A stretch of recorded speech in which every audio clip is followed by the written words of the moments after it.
Theorem 12. Let S be a non-empty open convex subset of Rn and f from S to R be a differentiable strictly quasi-convex function. Then हमने prove करना है कि हमारा जो function है वो क्या है, स्ट्रॉन्गली क्वाजी कन्वेक्स है। स्ट्रॉन्गली में क्या होता है, दो जो पॉइंट्स है वो नॉट इक्वल होते हैं, और हमारा जो फंक्शन है वो क्या होता है, लेस देन मैक्सिमम। और ऐसे डिफरेंशिएबल होता है, अगर डिफरेंशिएबल फंक्शन है तो हमारा फंक्शन क्या होता है, डिफरेंशिएबल भी होता है, क्वाजी कन्वेक्स भी होता है। ऐसे स्ट्रिक्टली पर सूडो कन्वेक्स में क्या होता है कि अगर हमारे दो पॉइंट्स नॉट इक्वल हो, दैट मीन्स दोनों की जो वैल्यूज हैं वो डिस्टिंक्ट हैं, दोनों इक्वल नहीं है, और F of x1 greater than F of x2 से, और del F of x2 transpose x1 minus x2 greater than equal to 0, या यहाँ पे क्या आ सकता है, लेस देन। अगर लेस देन आ रहा है तो यहाँ पे लेस देन 0 आ जाएगा।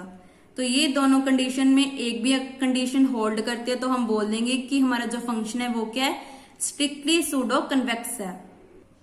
सो थ्योरम को प्रूव करने से पहले हमने जो स्ट्रॉन्गली की एक कंडीशन होती है x1 not equal to x2 उसको लेके चले हैं, और दोनों पॉइंट्स क्या है, डिस्टिंक्ट है। इसका मतलब ये किसको बिलोंग कर रहे हैं, s को, और s हमारा क्या है, non empty open convex subset है किसका, Rn का, और Rn किसका सबसेट है, s का। s में होता है पूरा नंबर लाइन, जिसको हम पूरी नंबर लाइन बोलते हैं, जिसमें रैशनल इरेशनल सभी नंबर्स आ जाते हैं।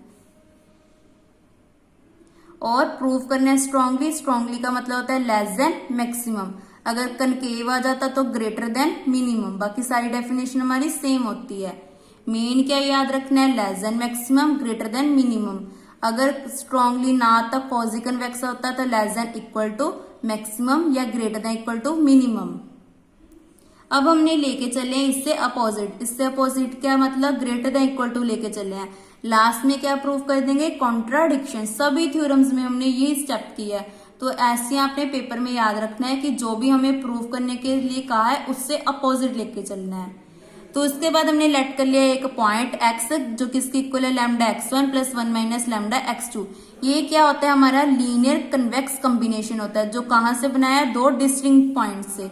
ये हमारा क्या होता है, कन्वेक्स कॉम्बिनेशन, जिसको आपने हमेशा याद रखना है, कॉम्बिनेशन, कन्वेक्स कॉम्बिनेशन। ये हमेशा ही होल्ड करता है हमारा। यहाँ पे इन्होंने रीजन भी बनाया कि हमारा S क्या है, कन्वेक्स सेट है। उसके बाद हमने लिया है कि f ऑफ x क्या है, बड़ा है किससे, f ऑफ x1 से भी और f ऑफ x2 से भी। सिंस f हमें गिवन है कि क्या है, स्ट्रिक्टली पर सूडो कन्वेक्स फंक्शन है ऑन S में, इसका मतलब जो x है वो नॉट इक्वल टू x1 है और x is not equal to x2। पहले हमने ये कंडीशन ली, दिस इंप्लाइज क्या आ गया, del F of X transpose, जो बड़ा है सॉरी जो छोटा है वो आगे आएगा, माइनस एक्स, ये क्या आ गया, लेस देन 0।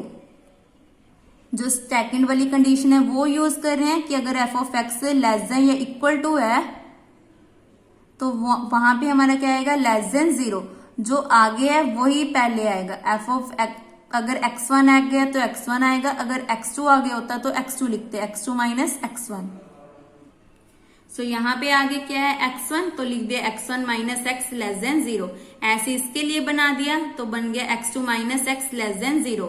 अब इन दोनों पॉइंट्स की वैल्यू निकालते हैं। पहले निकाली x1 माइनस x की, तो यहाँ पे x1 as it is minus x की वैल्यू अभी अज्यूम किया, lambda x1 plus 1 minus lambda x2। ये हमारा क्या है, कन्वेक्स कॉम्बिनेशन है किसका, सेट का। सेट हमारा क्या है, non empty open convex subset है Rn का। नाउ यहाँ पे हमने इसको सॉल्व करके देखा तो क्या आ रहा है हमारे पास, ये आ रहा है। इसमें 1 माइनस लैम्डा को कॉमन निकाल दिया तो x1 माइनस x2 आ गया। सिमिलरली यहाँ पे किया, यहाँ पे क्या आ गया, लैम्डा x2 माइनस x1। आप यहाँ पे सॉल्व भी कर सकते हो। उसके बाद इक्वेशन 1 और 2, इक्वेशन 1 2 हमारी ये है, इन दोनों को यूज किया तो हमारे पास आ गया del F of X transpose, इसको मल्टीप्लाई कर दिया 1 माइनस लैम्डा के साथ। इसका मतलब क्या है कि जो इसकी वैल्यू है यहाँ पे हमने पुट कर दी। इसकी वैल्यू क्या आ रही है, 1 minus lambda x1 minus x2 less than 0, और दूसरे में क्या आ रहा है, x2 माइनस x1 की लैम्डा x2 माइनस x1, तो यहाँ पे ये पुट कर दी। ये क्या आ गई, लेस देन 0। तो 1 माइनस लैम्डा तो हमारा स्केलर है, क्योंकि हमें पता है कि स्केलर हमारा क्या है, ग्रेटर देन 0 है। तो यहाँ पे हमारी जो ये टर्म है वो क्या आ गई, लेस देन 0। ऐसे ही इस लैम्डा को छोड़ दिया और यहाँ पे आ गया x1 minus x2 greater then 0। यहाँ पे ग्रेटर देन कैसे बना, क्योंकि हमारे पास क्या है, x2 माइनस x1 है। चाहिए कैसे है, चाहिए हमें क्या है, x1 माइनस x2 चाहिए, तो इसीलिए हमने इसको माइनस के साथ मल्टीप्लाई कर दिया। तो यहाँ पे हमारा क्या आ गया, लेस देन की जगह ग्रेटर देन, जो नेगेटिव वाली टर्म थी उसको अंदर ले आए तो बन गया x1 माइनस x2। ये देखो मैंने करके भी दिखाया है, पहले माइनस के साथ मल्टीप्लाई किया तो बन गया ग्रेटर देन, इसको अंदर लेके गए तो x1 माइनस x2 आ गया। तो ये तो हमारा कंट्राडिक्शन हो गया। मैंने पहले भी बताया था, जो भी हमने प्रूव करना है वो हमने उससे अपोजिट लेके चलना है। लास्ट में हम प्रूव कर देंगे कि हमारी क्या है, कॉन्ट्राडिक्शन है, कि हमने जो एज्यूम किया था वो क्या है, गलत है। तो हमारी जो थ्योरम है वो प्रूव हो जाती है। तो ये कॉन्ट्राडिक्शन आ गई हमारी इन दोनों से, थ्योरम नंबर इन दोनों से। But 3 and 4 contradict each other, contradict हो रही है। हाँ ये देखो, एक आ रहा है लेस देन 0, एक आ रहा है ग्रेटर देन 0। ये तो पॉसिबल नहीं है। कोई टर्म फॉर एग्जांपल 1 ले ली हमने, इसकी वैल्यू 1 से अलावा 10 ले लेते हैं। 10 लेस देन 0 और यहाँ पे आ गया 10 ग्रेटर देन 0। इसके लिए तो होल्ड करगी, बट 10 कभी 0 से छोटा हो सकता है, तो नहीं हो सकता है। इसका मतलब ये दोनों कंडीशन अपने आप में कॉन्ट्राडिक्ट कर रही हैं। तो जो हमने एज्यूम किया था वो क्या है, गलत है। इसका मतलब हमारा एफ क्या है, स्ट्रॉन्गली कॉजिक कन्वेक्स है। तो यहाँ पे हमारी थ्योरम कंप्लीट होती है। इसका नोट करते हैं आप। फर्स्ट हमारा नोट है कि अगर हमारा एफ फंक्शन क्वाड्रेटिक है तो हमारी जो लास्ट थ्योरम है, दैट मीन्स थ्योरम नंबर 11 और 12, वो आपने प्रूफ कर देनी है।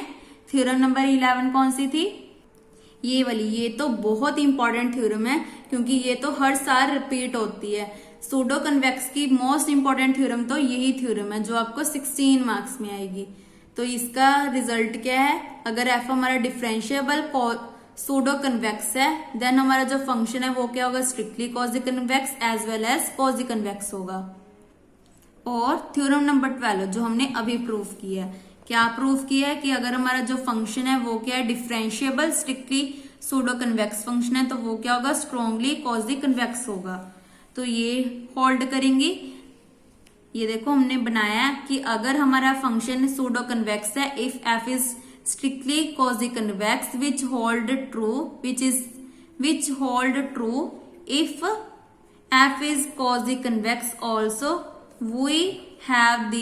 we have that f is strictly pseudo convex if f is strongly quasi convex। यहाँ पे तीन चार जो थ्योरम्स है उनको मिक्स कर दिया।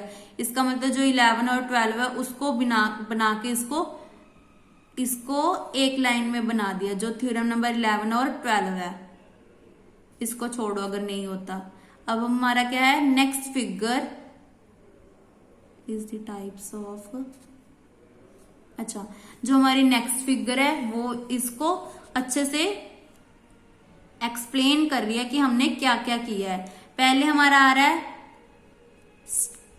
Convex functions. कन्वेक्स का मतलब होता है कि सूडो कन्वेक्स है। सूडो कन्वेक्स है तो स्ट्रिक्टली कॉजी कन्वेक्स है। अगर स्ट्रिक्टली कॉजी कन्वेक्स है तो वो क्या होगी, कॉजी कनकेव विद स्ट्रिक्टली के साथ ऐड होगा अंडर लोअर सेमी कंटिन्यूटी। अगर ये दोनों कंडीशन होती हैं तभी हमारा फंक्शन बनेगा कॉजी कन्वेक्स। अगर कन्वेक्स है तो वो सीधा बनेगा कॉजी कन्वेक्स। और ये वाली कंडीशन में ये भी ऐड होता है कि अगर कन्वेक्स और अंडर डिफरेंशिएबिलिटी है तो हमारा फंक्शन बन गया सूडो कन्वेक्स। तो इसका मतलब अगर ये चार्ट कर ले तो आप अच्छे से, तो आपकी सभी थ्योरम्स कंप्लीट हो जाएंगी अगर आप ये चार्ट अच्छे से कर लोगे। तो ऐसे स्ट्रिक्टली में क्या है, अगर हमारा फंक्शन स्ट्रिक्टली है तो वो पक्का क्या होगा, कन्वेक्स होगा। बट इसका जो कन्वर्स है वो जरूरी नहीं है कि ट्रू होगा, कि अगर फंक्शन कन्वेक्स है तो जरूरी नहीं है कि हमारा फंक्शन स्ट्रिक्टली कन्वेक्स भी होगा।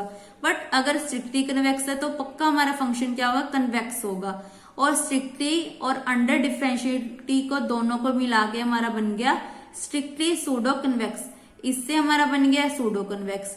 इसका मतलब अगर स्ट्रिक्टली है तो वो पक्का सूडो भी होगा। ऐसे यहाँ पे अगर स्ट्रिक्टली कन्वेक्स है तो वो पक्का कन्वेक्स होगा। अब हमारे पास अगर स्ट्रिक्टली है तो स्ट्रांगली भी होगा, और वो क्या होगा, कॉजी कन्वेक्स। अगर कॉजी कन्वेक्स है तो वो स्ट्रिक्टली कॉजी कन्वेक्स भी होगा, सॉरी स्ट्रांगली है तो वो स्ट्रिक्टली कॉजी कन्वेक्स भी होगा। तो ऐसे आपने इसको चार्ट को कैसे भी करके याद करना है। तो इन दोनों को मिला के हमारा क्या बन गया, कॉजी कन्वेक्स। जो भी हमने अभी तक थ्योरम्स किए हैं उसका इन्होंने पूरा डाटा बना दिया, या आप बोल सकते हैं एक पाई चार्ट बना दिया, जिसको अच्छे से अगर आप कर लेते हो तो आपको सभी थ्योरम्स के जो कंसेप्ट है वो क्लियर हो जाएंगे। इसमें समझाने वाला कुछ भी नहीं है, बस आपने एक बार इसको पढ़ लेना है और इसको एक बार आपने कॉपी में लिख कर देखना है कि आपको जो सभी थ्योरम्स है वो समझ आ गई या नहीं आई है। उसके बाद हम टॉपिक नंबर 7 करेंगे, कन्वेक्सिटी एट ए पॉइंट। उसके बाद लास्ट टॉपिक करेंगे quasi convex of twice differentiable function. ये वाला बहुत इंपॉर्टेंट टॉपिक है जिसमें न्यूमेरिकल क्वेश्चंस हैं। थ्योरम के साथ आपको एक न्यूमेरिकल क्वेश्चन जरूर आता है, तो ये वाला टॉपिक बहुत इंपॉर्टेंट है। नाउ अगर आपने अभी तक मेरा चैनल सब्सक्राइब नहीं किया है तो प्लीज मेरे चैनल को सब्सक्राइब करें और ज्यादा से ज्यादा अपने फ्रेंड्स के साथ शेयर करें। Thank you.